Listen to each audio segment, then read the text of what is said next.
Queridos irmãos e irmãs, seja bem-vindo para a reflexão do Evangelho de hoje, onde nós estamos na primeira semana do tempo comum, lendo o Evangelho de Marcos, hoje no capítulo 2, dos versículos 1 ao 12.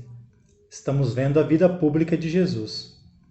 Peço que você compartilhe conosco esse vídeo para que possa chegar a mais pessoas e que também você e outros possam se inscrever no nosso canal. No Evangelho de hoje, alguns dias depois, Jesus ele entrou de novo em Cafarnaum. Cafarnaum, aqui na Galileia, é um lugar muito estratégico, onde Jesus sempre volta para Cafarnaum, muito próximo das cidades de origem de Pedro e André, que é Betsaida, ali perto de Nazaré. Provavelmente é um lugar onde um desses apóstolos, discípulos moram, onde Jesus então faz a sua residência nesse tempo missionário. Logo que ele chegou lá, a notícia se espalhou de que ele estava na casa. Também, os acontecimentos anteriores possibilitam que as notícias se espalham. Jesus tinha curado a sogra de Pedro da febre. Jesus tinha curado o leproso, e esse leproso ele espalhou a notícia da sua cura. A sogra de Pedro pode ter contado a cura dela também para as amigas, para as vizinhas, e assim todo mundo ficou sabendo que Jesus estava ali. Além de tantas outras curas, e onde também ele expulsou demônios. Diz que ali reuniram-se tantas pessoas que já não tinha lugar nem espaço nem na porta da casa. Que bom seria que em nossas igrejas também pudesse ter tantas pessoas para ouvir Jesus que não tivesse nem espaço nas portas de nossas igrejas. Jesus, ele ali anunciava a palavra. Eu gostaria que a gente pudesse dar muita importância para esse versículo. Jesus anunciava-lhes a palavra. Tantas pessoas que buscam a bênção, é claro que é importante também a bênção, mas nós damos muito pouca importância à palavra. Vários momentos a gente vê que Jesus, ele ensinava, ele anunciava a palavra, e nós damos pouca importância à palavra. A palavra é a grande bênção de Deus. Trouxeram-lhe então um paralítico. Esse homem estava sendo carregado por 4 homens. O paralítico aqui é aquela pessoa que é paralisada, não caminha sozinho. Assim também são os paralíticos espirituais, dependem dos outros, não caminham por si próprios. Esses homens eles não conseguiram entrar na casa porque, como eu disse, estava cheio de gente. Até na porta tinha tantas pessoas. Eles não conseguiam chegar até Jesus por causa da multidão. Então, eles abriram o teto bem em cima do lugar onde Jesus estava. Por esta abertura, eles desceram a cama em que o paralítico estava deitado. O nosso objetivo é chegar até Jesus. Esse paralítico não conseguia chegar por causa da multidão. Eu, outrora, elogiei a multidão, dizendo que nossas igrejas podiam ser assim. Porém, agora, essa mesma multidão, ela impede do paralítico chegar até Jesus. Mas a multidão que impede esse paralítico pode ser também momentos, pessoas que nos impedem de chegar até Jesus, os obstáculos da nossa vida. Porém, a multidão às vezes pode ofuscar um pouco a verdade. A multidão, ela tem o sentido bom se for uma vivência em comunidade. Mas a multidão também ela pode ser muito perigosa. Pode ser momentos apenas do auê e não do comprometimento. Nessa época, muitas dessas casas, elas têm na sua lateral como se fosse uma escada que dá acesso ao teto.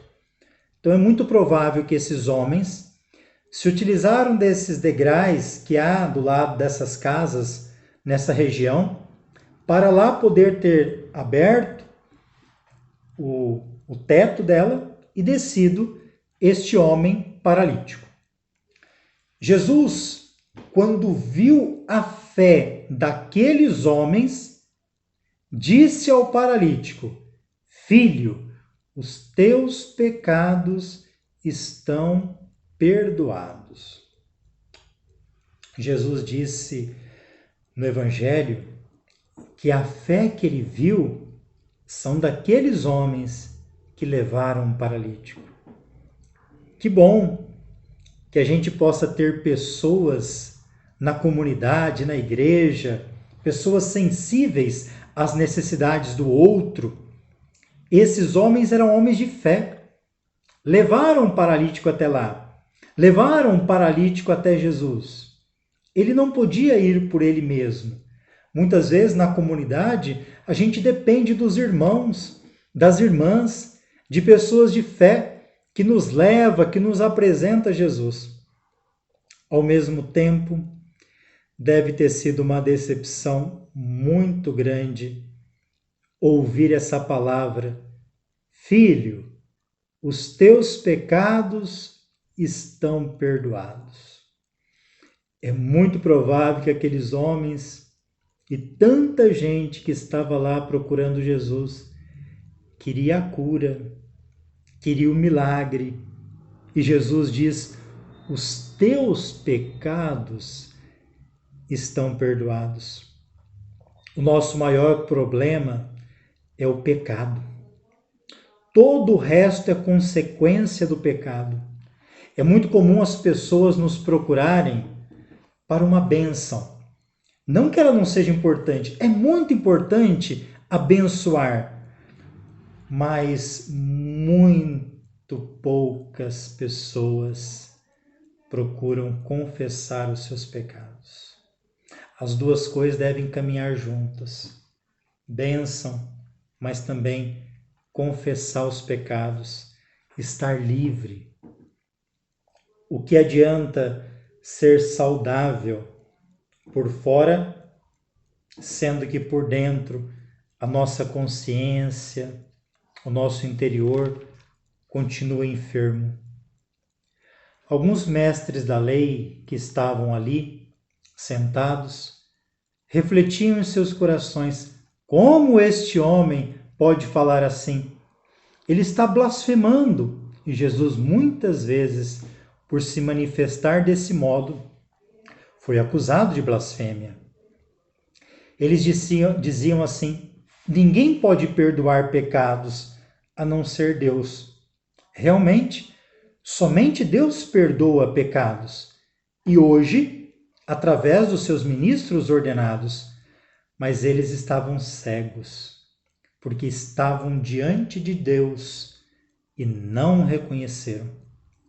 Jesus, então, ele percebeu o íntimo dos mestres da lei e disse: por que pensais assim em vossos corações?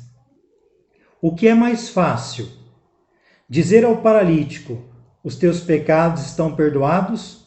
Ou dizer: levanta-te, pega a tua cama e anda? Será que nós estamos querendo o mais fácil?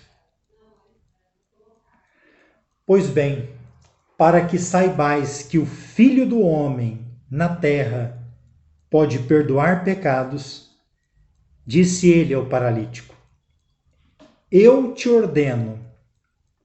Ontem Jesus dizia para o leproso: eu quero, eu te ordeno, levanta-te, pega a tua cama e vai para a tua casa. O paralítico então se levantou e, carregando a sua cama, saiu diante de todos. Ele não era mais dependente. Ele mesmo, agora, pela ordem de Jesus, pela palavra de Jesus, se levantou. Ele mesmo pegou a sua cama e foi para casa. E o texto termina dizendo assim: e ficaram todos admirados e louvavam a Deus, dizendo: nunca vimos uma coisa assim. É uma fala bonita, mas ao mesmo tempo eu tenho um pouco de receio ao pensar que será que essa multidão ficou admirada apenas pela cura, pelo milagre? Ou será que reconheceram que Jesus é aquele que perdoa os pecados? Bem, nós sabemos que os milagres também aqui, eles têm uma importância. Eles ajudam a reconhecer também quem é Jesus. Deus quer nos curar, mas não sejamos fechados em reconhecer que Ele perdoa os nossos pecados.